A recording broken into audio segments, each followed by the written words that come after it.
and welcome to a brand new episode of the Aspire to Inspire podcast.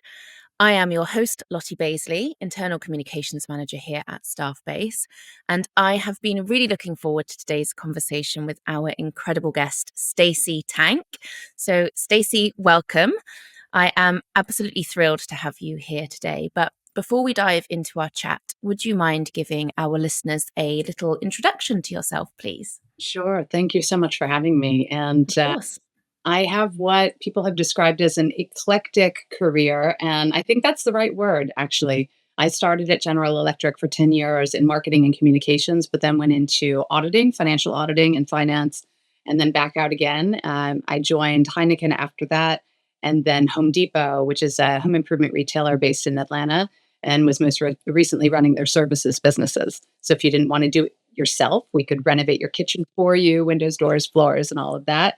And then I went back to Heineken in the chief transformation officer role, co-creating the new global strategy and then operationalizing it. And then I've gone from working in nuclear power and banks and MRI machines and healthcare and beer, and now to beauty. I run a high growth phase beauty company with a focus on color cosmetics with two brands, Jason Wu Beauty and Kimchi Chic.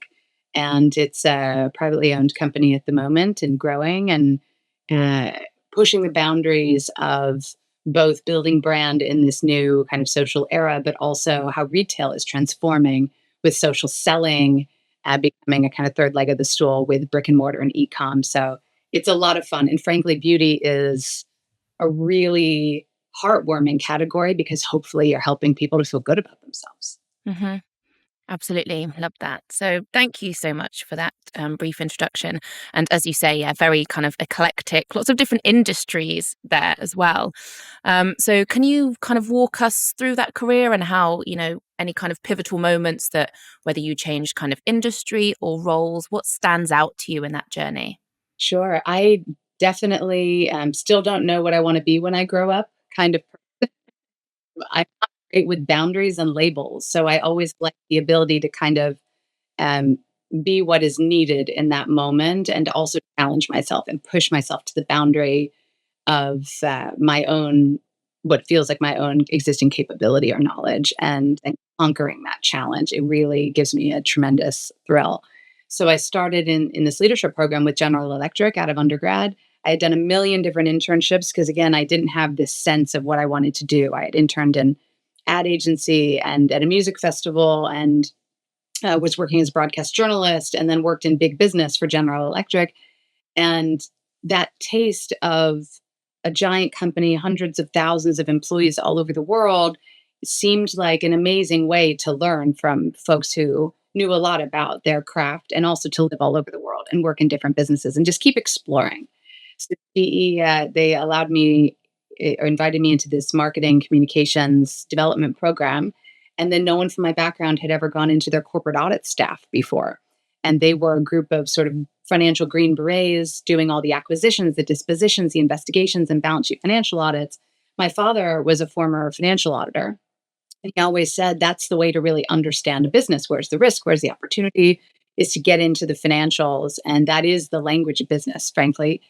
And I also liked the challenge because I was uncomfortable, a bit uncomfortable.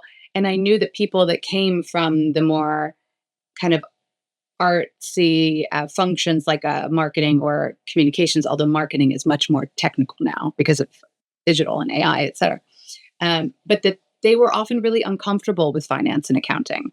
And then finance and accounting people, in my experience, almost weaponized that against those functions so that they couldn't follow along and they would just kind of control the situation. And I didn't love that. I wanted to try to break that paradigm and push myself into that discomfort.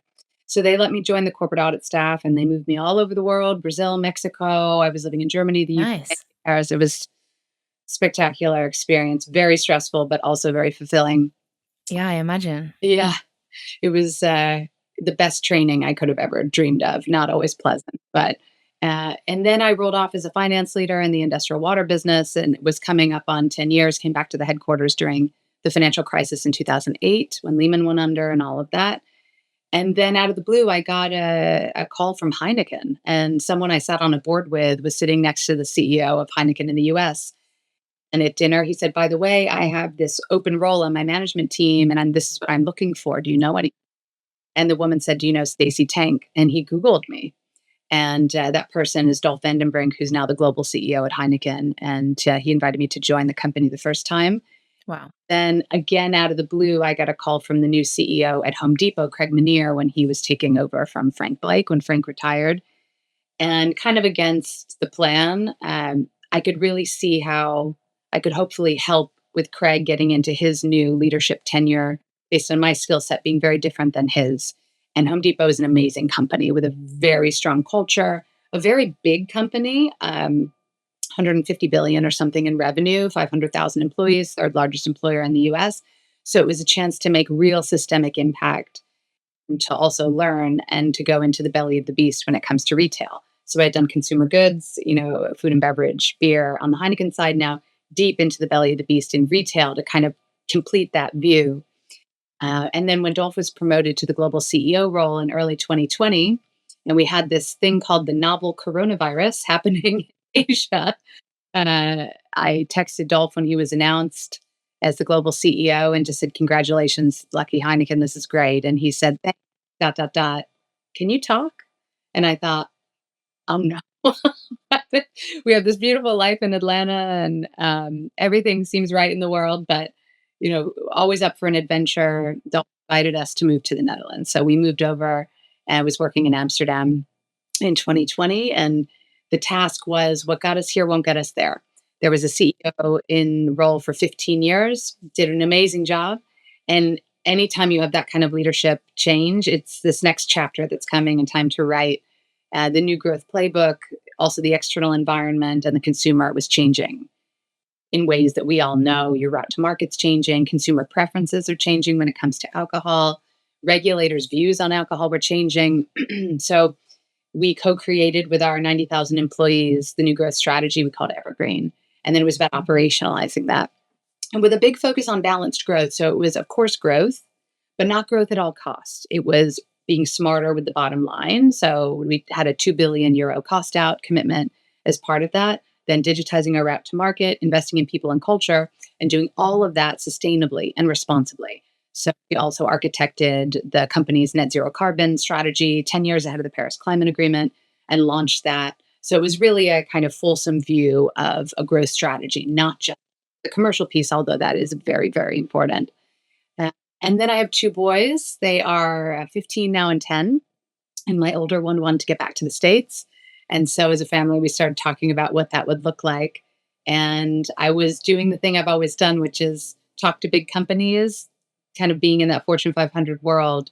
And one night in the early part of 2023, I was emailing with a friend of mine who had a big birthday. I sent her a card and we were bouncing back and forth. And she said, "How's your son? What are you thinking about doing?" And I said, "Well, actually, I have these 3 live conversations about roles. I would love your opinion. You know me. What do you think would be a good fit?" And she said, "Nah, those are the things you've always done. Come be the CEO of my company." And Wow. I thought, oh my gosh, talk about unexpected beauty industry growth phase.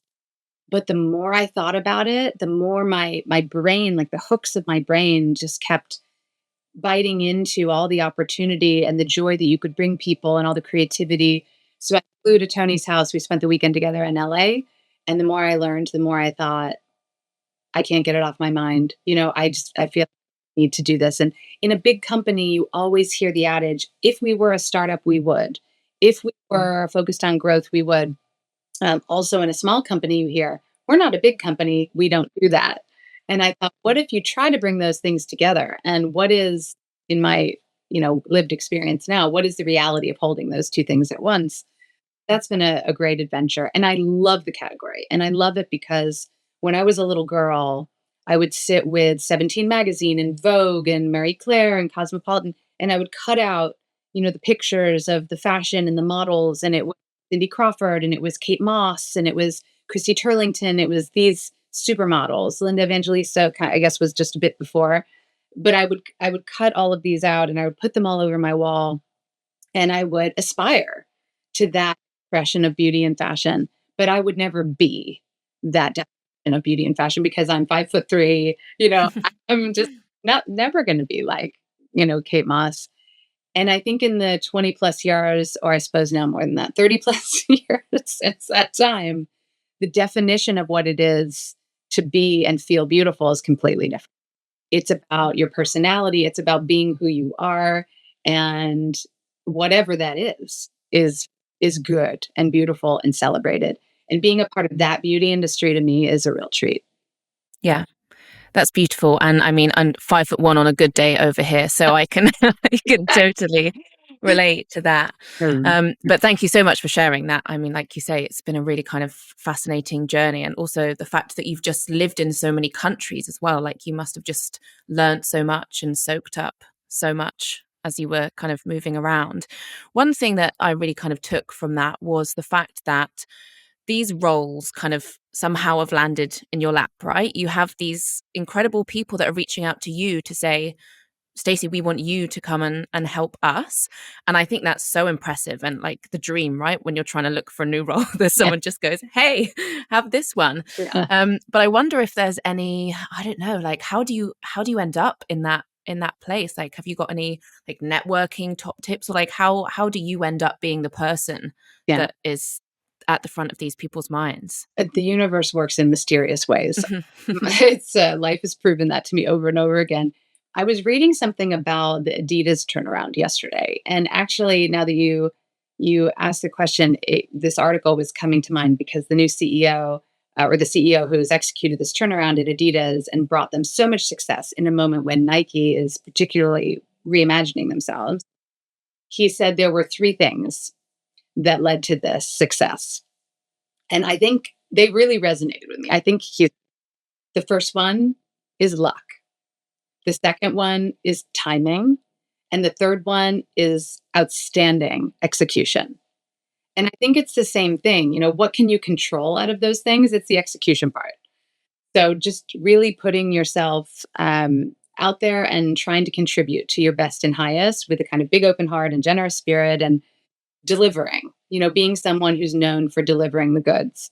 And then it is about timing, and it is also about a bit of luck because if I hadn't sent that birthday card to Tony, she wouldn't have emailed me and I wouldn't have flown to LA.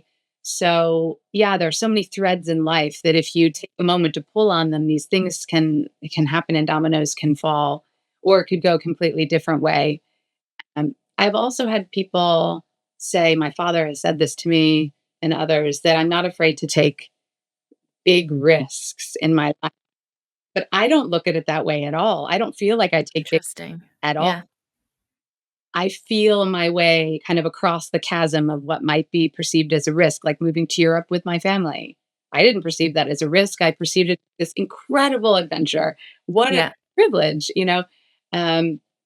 joining an early stage company. I suppose it's a bit of a risk, but also it's something in my heart I've always wanted to try. And I felt so lucky to get to do it. So I think that's somehow, though, letting go of the edge of the pool, it's a necessary part of all of this. So there's got to be some openness. When the door opens, you have to be willing to go through it. Hmm. Yeah, yeah. I really like that actually, that kind of it just that shift in mindset of like, okay, this is not a risk, this is an opportunity. It's a challenge, sure, but like here's all of these things that I might get out of that. And actually, hey, if it doesn't work out, no stress. We move on to the next big risk. Right, right. Exactly. Exactly. Yeah. Fab. So you have worked with various brands and organizations where storytelling has played a really key role in their communication strategy. So is there a secret sauce there? Like how do you craft those really compelling narratives that engage both employees but also customers too? 100%. There's a quote that I live by, which is people are emotional beings who are sometimes rational. We all connect through story, and that's why so much history is passed down from the early days of humans around the fireplace, the fire, telling the stories of the ancestors and all the insights and lessons learned.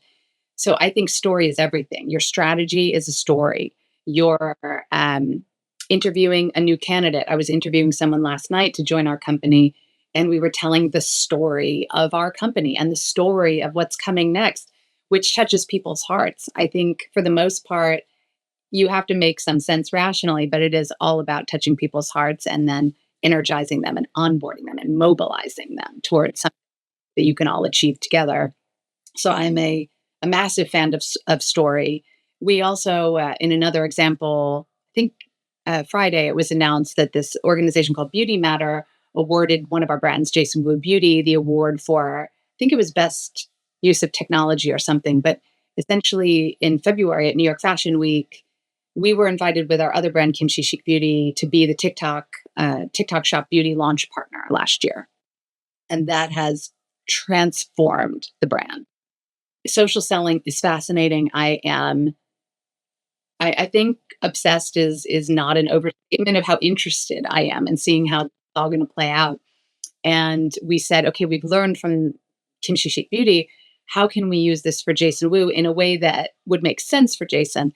And we said, what if we were behind the scenes at the runway and we gave anyone, anywhere in the world, a view into what it is to see the models getting their finishing touch.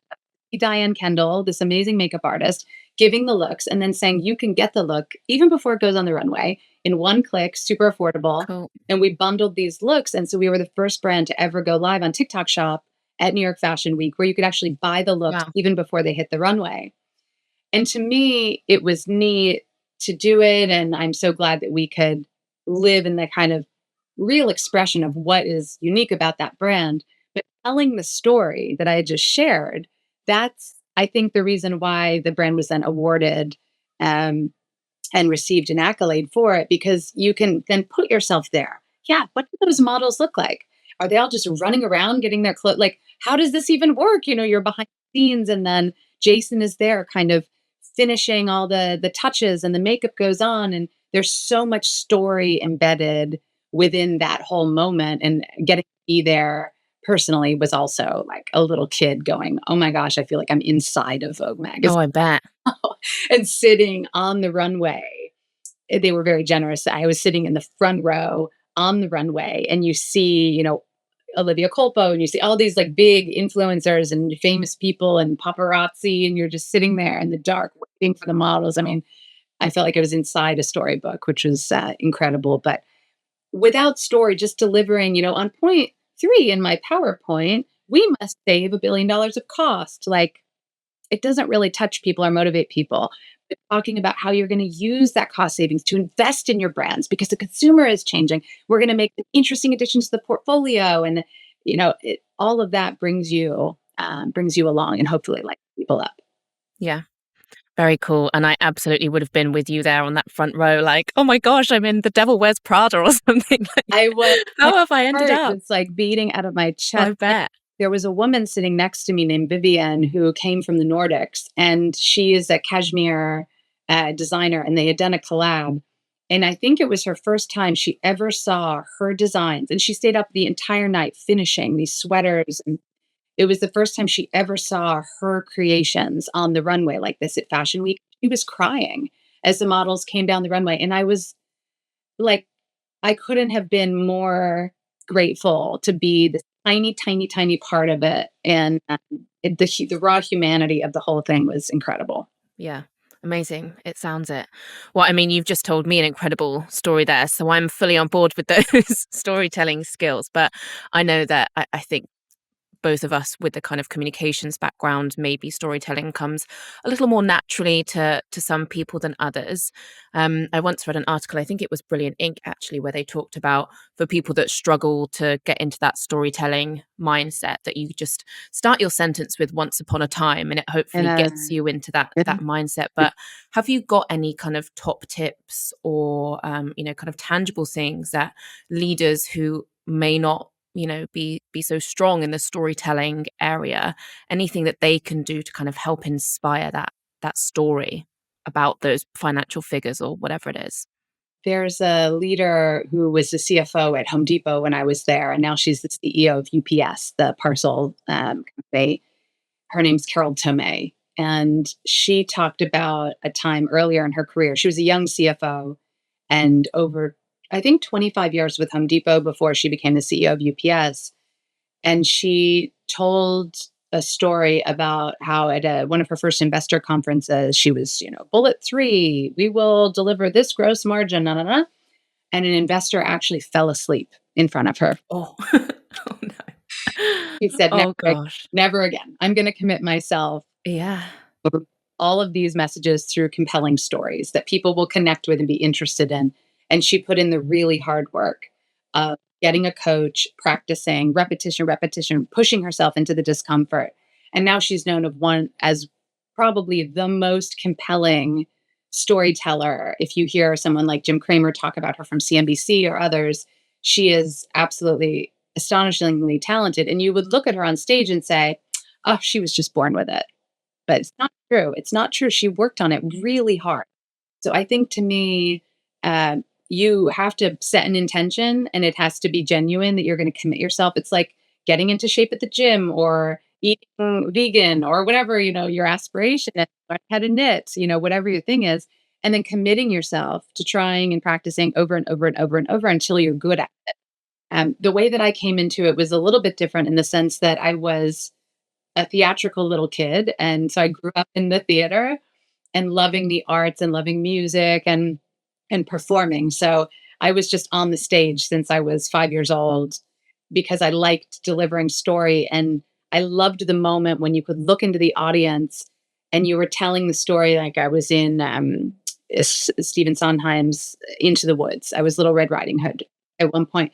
And I remember playing my role and seeing the faces and seeing the animations and seeing the nervousness when the wolf comes out and taking people through story was so joyful to me. And so that's how I practiced it. But I definitely had stage fright. Yes, I definitely forgot my lines. Yes, I definitely had wardrobe malfunction. Yes, you go through all of those things to get to the place where you lived kind of more natively in that space.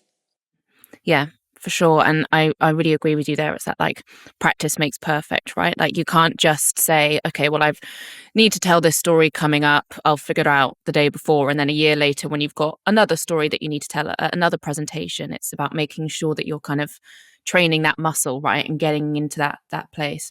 Absolutely. Absolutely. So we talked a little bit about kind of beauty standards and inclusivity, but I want to dive a bit deeper into that. So at Bespoke Beauty Brands, you really are kind of reshaping these beauty standards to become more inclusive, which of course I love. And actually it's interesting that we're having this conversation today because I've been reading some stuff over the last week or so about the comeback of the Victoria's Secrets show and kind of how people are reacting to that, which I find super interesting. Yeah. But people seem to have now a lot higher expectations around inclusivity in beauty. The fact that it's even a talking point, the Victoria's Secret show went away and then it came back and people are talking about it a lot, right? So could you tell me a bit more about your mission at Bespoke Beauty Brands and kind of how you communicate this to your audience and how you really bring that to life? Absolutely. There are a couple of things that help in the sense that we are female and minority founded. Tony Ko is an immigrant to the United States. She originates from Korea. As a little girl, her parents came for the American dream for a better life. And then Jason Wu and Kimchi are both members of the LGBT community. And both Jason immigrated from Taiwan for reasons you can read about, but for human rights related reasons, really. And then Kimchi grew up in the States, but also has a really compelling personal story, ripe with terrible bullying and all kinds of feeling othered. And all three of them have found their voice through the beauty industry, and creativity, and the feeling also of being welcomed by their community that then has influence, in concentric circles on others that start to shift the standard for what is a founder, what is beautiful. And so we're, I think, in a unique place where the kind of founding fabric of the company is coming from folks who represent communities that weren't always in the mainstream and weren't always represented. And then within our team as well, we try to, it's probably one of the most diverse teams, if not I'm trying to, and of course depends on how you define diversity, but we try to welcome folks that are coming in from all different kinds of walks of life, also from industry, out of the industry. And we often, when we're developing a new product, we'll ask the employees, what do you think about this? Does this stand up not only from a formulation perspective, but there's a very important topic in the color cosmetics industry around being representative of all skin types and a level of melanin pigmentation. So we're always asking, is this good enough? How can this be better? How would this work on you? There was, this is a very kind of industry thing, but maybe a month ago, there was a lilac blush that came out that did not work on pigmented skin. And we were coming out with a lilac blush. And we said, hold on, let's pause. Let's really make sure that we've done it well. And we've done it in the spirit of honoring all of the potential consumers. And so we did a pause. We had our community give us feedback and we were okay. But I think the other part of this is no one's perfect. No one's going to get it right all the time. And I don't think we should expect that. No leader is perfect. I'm a parent. No parent is perfect. But when you make a mistake, you have to own it and you have to do what you can do to make it right. And we will never always succeed at everything we try, but I hope that we'll always be really transparent and frank about, when we stub our toe and then be fully committed to doing a better job. And brands now, I think Euphoria, the others that I've seen recently that have things that happen that weren't the way they wanted, and they'll get on social and say, here's where we were coming from. Let me tell you the story of how we got here, and let me tell you how we're going to fix it, and we're accountable. Yeah. For that. Yeah. Yeah. Really appreciate that. So you've mentioned social selling and your fascination / obsession with it. So I want to touch a little bit on that one then. It's very clear to me to see from you how passionately you feel about, the kind of the parts that make up your brand. But a lot of the kind of stuff that you're doing is this social selling. So what role do influencers and content creators play in communicating those values to your customers? Absolutely. I think the Edelman Trust Barometer that gets launched in Davos every year, that's 20 plus years old, is always an interesting um, thing to read every year. I enjoy it in, I suppose, February when Davos is happening. I always get the PDF and I flip through it. And one of the tried and true themes forever in the Trust Barometer is that we tend to trust people like me, friends and family, kind of normal people. If I'm thinking about changing something in my children's diet, or I have a son who's my older one, very sporty, plays ice hockey, and he wanted to take creatine. The true story. This was a couple months ago. And my sister's a doctor. And so I reached out to her. At first, I was like, no, it's dangerous. I promised him, I'll do the research. I promise I'll talk to your doctor. I'll talk to Aunt Jackie. And so I reached out to my sister, the doctor, and said, is this safe for my son? What should I do? Because I trust her. What's interesting, in another silly example, last year, I have a dog who is a Bernese mountain dog, loves the snow, and goes out with his friends on these hikes and needed like shoes. This is so ridiculous. Dog, the dog, Love this example. dog jacket, because the snow was getting in his fur and it was getting stuck and clumped in there, and he was getting like he could get sick from that. So he needed this snow jacket, which I thought was ridiculous. It was very expensive. But I reached out on social media and I said, does anyone else have a long-haired dog that, I'm looking at this Canada Pooch jacket. It was over $100. I'm like, this is crazy. But then my friends who have long-haired dogs all chimed in and they said, it's actually a really good one. It's worth it. You should. So friends and family. So I trust people like me, friends and family, for referrals. That's the most trusted group. So what happens when you take technology and you democratize that on TikTok, Instagram, Snap, whatever it is, and then you add a buy button. You add click to buy, like 10, 15 years ago when Amazon invented one-click shopping and everyone said, oh, it's too easy. You just, load your credit card and click to buy. Now that's kind of like, at least here, we use that every day. It's very pedestrian and boring. We're like, of course, there's a one-click button. But what if I can go on? And this is launching soon. This is one of my favorite products I just happen to have on the desk. This is called the Pearl Darling. What if I go on and I talk about this, I use it, I put it on TikTok, and now I link to TikTok Shop, and in one click for the right value, you can have it shipped to your home. This is fascinating to me. All of a sudden, I have become a retailer. You no longer need to go into insert retailer name here. you can, from your phone, at any point in the day, transact, and I can become a retailer. And the economics of that are also very interesting. So on TikTok Shop, you'll see affiliate commission rates between probably 15 and maybe up to 30%. So if you, let's do easy math, if you sold $100 of these and say the commission is 20%, you're going to get $20 out of every $100. And that's up. And that's paying a lot of rents and mortgages in this country right now at a time when, by the way, TikTok has been banned. And that ban goes into effect in January. So what's going to happen there? I don't know. But this is redefining retail. We had brick and mortar retail. I go on my horse or in my car or on foot or on the bus or subway. I go to the brick and mortar retailer, I buy something. And then 15 years ago, we had e-commerce. It was clunky at first. Now it's easy. So you have interconnected or omni-channel retail. Now we have the third leg of the stool, which is social selling. How am I going to feel about that as a retailer? Because I'm now being disintermediated. You don't need a Walmart, a Target, even an Amazon to be involved in that purchase anymore. How are these things going to work together? And none of us know, but it's meaningful and it's growing. And you see very well-run companies like Amazon, Walmart, Target, others, probably social platforms like Snap, YouTube, Instagram, Meta, trying to figure out what TikTok Shop has now cracked in the US, and that they're having huge success. To me, that's also all about the UX and making it really easy and getting the affiliates onboarded to start the behavior building, like Amazon has done with Amazon, individual Amazon shops.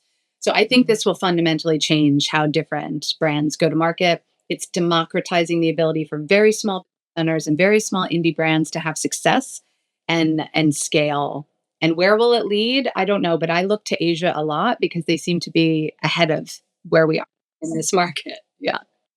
Yeah, that's really cool. And I really like what, excuse me, what you say there about that kind of democratizing things, right? It's not just the big retailers that are the ones that can sell products now. It's like, I could do it if I was on TikTok, which I am not.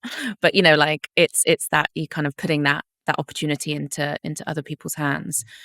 So we talked a little bit there about the kind of future and where this is going, but I just want to kind of go back to the past ever so slightly now. So being a CEO now, and you talked a bit about, how many roles you've kind of jumped around to, but I want to understand a bit about your experience as a CCO and how that kind of experience in the communications area, how does that integrate into how you make decisions now as a CEO? Like the old you CCO to future CEO you, like what influence do you think that experience has on your current role? Yeah. There's definitely a habitual reflection on reputational impact that now starts at the beginning for me, that's built in. And I think it helps in the examples of, when something goes wrong as a brand, maybe on the topic of inclusivity or diversity. That's not a new topic for people that have worked in reputation, communications, corporate affairs. And so it's definitely helpful to have Yeah. so many miles on my tires of really crazy reputational things that I've managed through.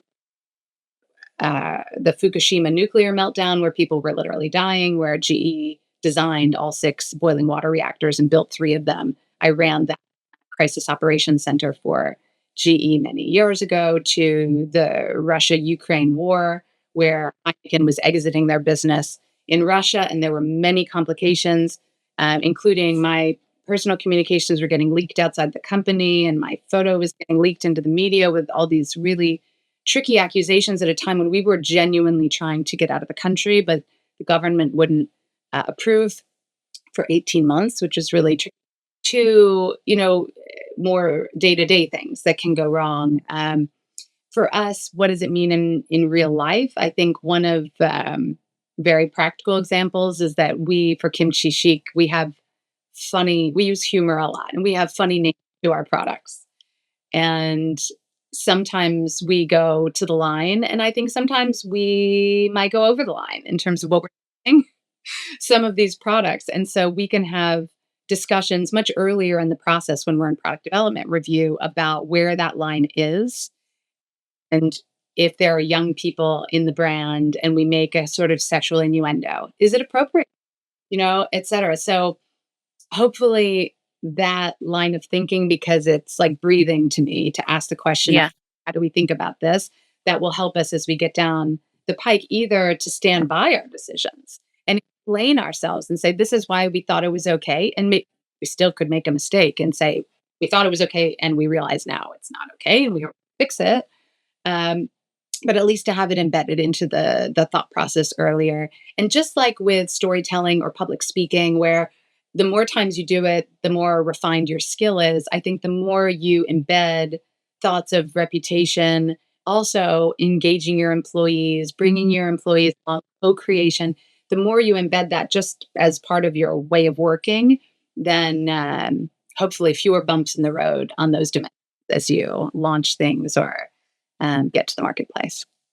For sure. And something that really resonates with me, something that I feel very strongly about in my role as an internal communicator is that being the voice of the employees. And actually, if there's a message that's coming from leadership, thinking about how people might interpret that or how people are feeling when that message is being delivered to them, that, we really advocate for employees. So Yeah. it's, and customers, I guess, in the CEO kind of arena. So it's that you've got that kind of almost level of empathy and understanding and bringing that into these really big decisions, which I think is incredible.